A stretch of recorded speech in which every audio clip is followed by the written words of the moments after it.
Copperhead snakes, facts, bites and babies. What's a copperhead snake bite like? Where are copperhead snakes found?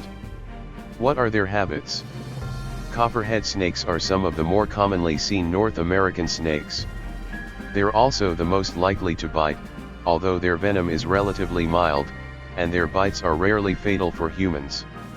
These snakes get their name, fittingly, from their copper-red heads, according to the biology department at Pennsylvania State University. Some other snakes are referred to as copperheads, which is a common, non-scientific, name. Water moccasins, cottonmouths, radiated rat snakes, Australian copperheads, and sharp-nosed pit vipers are all sometimes called copperheads, but these are different species from the North American copperhead, Agastrodon contiatrix. Copperheads are pit vipers, like rattlesnakes, and water moccasins. Pit vipers have heat-sensory pits between eye and nostril on each side of head, which are able to detect minute differences in temperatures so that the snakes can accurately strike the source of heat, which is often potential prey. Copperhead behavior is very much like that of most other pit vipers, said herpetologist Jeff Bean, collections manager of amphibians and reptiles at the North Carolina Museum of Natural Sciences. Copperhead snakes are some of the more commonly seen North American snakes. They're also the most likely to bite, although their venom is relatively mild, and their bites are rarely fatal for humans. These snakes get their name, fittingly, from their copper-red heads, according to the biology department at Pennsylvania State University. Some other snakes are referred to as copperheads, which is a common, non-scientific, name. Water moccasins, cottonmouths, radiated rat snakes, Australian copperheads, and sharp-nosed pit vipers are all sometimes called copperheads, but these are different species from the North American copperhead, Agastrodon contiatrix. Copperheads are pit vipers, like rattlesnakes, and water moccasins. Pit vipers have heat-sensory pits between eye and nostril on each side of head, which are able to detect minute differences in temperatures so that the snakes can accurately strike the source of heat, which is often potential prey. Copperhead behavior is very much like that of most other pit vipers, said herpetologist Jeff Bean, collections manager of amphibians and reptiles at the North Carolina Museum of Natural Sciences.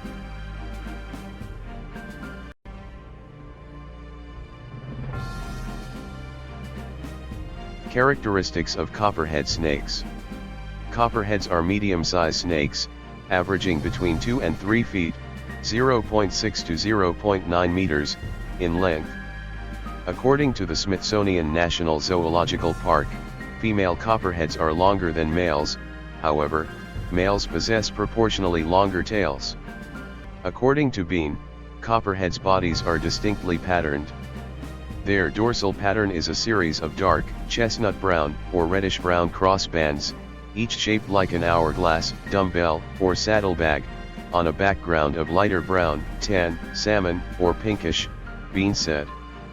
He further described the saddlebags as wide on sides of body, narrow in center of back. The crossbands typically have darker margins and lighter lateral centers. Meanwhile, some crossbands may be broken, and sometimes small dark spots may be in the spaces between the crossbands. Several other non-venomous species of snakes have similar coloring, and so are frequently confused for copperheads. However, copperheads are the only kind of snakes with hourglass-shaped markings. In contrast to its patterned body, the snake's coppery brown head lacks such adornments, except for a pair of tiny dark dots usually present on top of the head, said Bean. He described copperheads' bellies as whitish, yellowish, or a light brownish, stippled or mottled, with brown, gray or blackish, often large, paired dark spots or smudges along sides of its belly. Copperheads have muscular, thick bodies and keeled, ridged, scales. Their heads are somewhat triangular/arrow-shaped and distinct from the neck, with a somewhat distinct ridge separating the top of head from side snout between eye and nostril, said Bean. Their pupils are vertical, like cat's eyes, and their irises are usually orange, tan, or reddish-brown. Young copperheads are more grayish in color than adults and possess bright yellow or greenish-yellow tail tips. According to Bean, this color fades in about a year. Habitat of copperhead snakes. Copperheads reside from southern New England to West Texas and northern Mexico, said Bean, advising those interested to check out range maps in a number of field guides. There are 5 subspecies of copperhead distributed according to geographic range: the northern, northwestern, southern and 2 southwestern subspecies. According to the Smithsonian National Zoological Park, the northern copperhead has by far the largest range, from Alabama to Massachusetts and Illinois. According to Bean, copperheads are happy in an extremely wide range of habitats, though usually at least some semblance of woods or forest habitat is present. They are particularly fond of ectones, which are transition areas between 2 ecological communities. They like rocky, wooded areas, mountains, thickets near streams, desert oases, canyons, and other natural environments. According to Penn State, Bean added that they like almost any habitat with both sunlight and cover. According to the Savannah River Ecology Laboratory, copperheads are quite tolerant of habitat alteration. This means that they can survive well in suburban areas. Copperheads can sometimes be found in wood and sawdust piles, abandoned farm buildings, junkyards, and old construction areas. They often seek shelter under surface cover such as boards, sheet metal, logs or large flat rocks, said Bean. Behavior of copperhead snakes. Copperheads are semi-social snakes. While they usually hunt alone, they usually hibernate in communal dens and often return to the same den every year. Bean said that populations in the montane, a forest area below the timberline with large, coniferous trees, often spend the winter hibernating with timber rattlesnakes, rat snakes, or other species. However, Piedmont and coastal plain snakes are more likely to hibernate individually, Bean said. They also can be seen near one another while basking in the sun, drinking, eating and courting, according to the Smithsonian Zoo. According to the Ohio Public Library Information Network, copperheads are usually out and about during the day in the spring and fall, but during the summer they become nocturnal. They especially like being out on humid, warm nights after rain. While they usually stay on the ground, copperheads will sometimes climb into low bushes or trees in search of prey or to bask in the sun. Sometimes, they even voluntarily go swimming. According to Animal Diversity Web, ADW, a database maintained by the University of Michigan Museum of Zoology, scientists have hypothesized that copperheads migrate late in the spring to their summer feeding area, then return home in early fall. Diet of copperhead snakes. He described copperheads as being mobile ambush predators. Mostly, they get their prey by sit-and-wait ambush. However, they sometimes do hunt, using their heat-sensing pits to find prey. The ADW explains that when attacking large prey, copperheads bite the victim, and then release it. They let the venom work, and then track down the prey once it has died. The snakes usually hold smaller prey in their mouths until the victim dies. Copperheads eat their food whole, using their flexibly hinged jaws to swallow the meal. According to Penn State, adult copperheads may eat only 10 or 12 meals per year, depending on the size of their dinners. Reproduction of copperhead snakes. Copperhead mating season lasts from February to May and from late August to October, and it can be a dramatic affair. Males may engage in ritual combat, body shoving contests, when 2 or more meet in the presence of a receptive female, said Bean. According to Penn State, the snakes that lose rarely challenge again. A female may also fight prospective partners, and will always reject males who back down from a fight with her.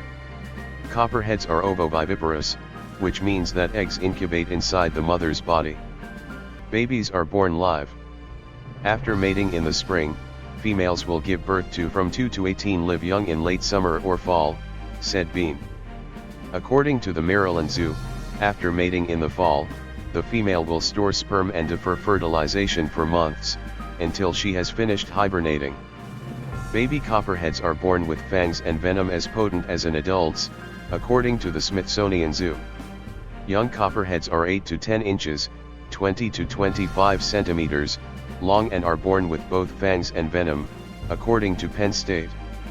They eat mostly insects, especially caterpillars. Bean pointed out that young copperheads may exhibit different hunting patterns than adults. Young snakes may sit otherwise motionless, flicking their yellow tail tips, he said. This is known as caudal luring. The tail resembles a small caterpillar or other insect and may attract a lizard or frog to come within striking range. Bite of copperhead snakes. Copperheads bite more people in most years than any other U.S. species of snake, according to the North Carolina State University Cooperative Extension Service. Fortunately, copperhead venom is not very potent. Unlike most venomous snakes, copperheads give no warning signs and strike almost immediately if they feel threatened. Copperheads have hemotoxic venom, said Bean, which means that a copperhead bite often results in temporary tissue damage in the immediate area of bite. Their bite may be painful but is very rarely, almost never, fatal to humans. Children, the elderly and people with compromised immune systems may have strong reactions to the venom, however, and anyone who is bitten by a copperhead should seek medical attention. Despite this, Bean thinks you should still let a copperhead snake live in your backyard. He told North Carolina's Blue Ridge Public Radio that, if you encounter them and they're coiled up somewhere where they want to be, they'll remain completely still and hope that you don't see them or bother them. If you do disturb them, the first thing they'll probably do is try to get away. If you move them, they're going to try to get back to something that's familiar. Bean also talked about the benefits of having a copperhead near your house. They eat a lot of species that we don't like mice and rats, that can cause diseases and problems. And by eating a lot of rodents, snakes are swallowing a lot of ticks. And ticks cause things like Rocky Mountain spotted fever and Lyme disease. One study showed that snakes are significant tick destroyers in eastern forest sites. Research about copperhead snakes. According to recent research on the U.S. National Library of Medicine, snake venom in general is recognized as a potential resource of biologically active compounds that can be used in cancer treatments. Scientists have found that a chemical in copperhead venom may be helpful in stopping the growth of cancerous tumors. Researchers at the University of Southern California injected the protein contortrostatin from the southern copperhead's venom directly into the mammary glands of mice where human breast cancer cells had been injected 2 weeks earlier. The injection of the protein inhibited the growth of the tumor and also slowed the growth of blood vessels that supply the tumor with nutrients. The venom's protein also impaired the spread of the tumor to the lungs, one site where breast cancer spreads effectively. Thanks for watching. Check the links below for more information, and don't forget to like and comment below about copperhead snakes.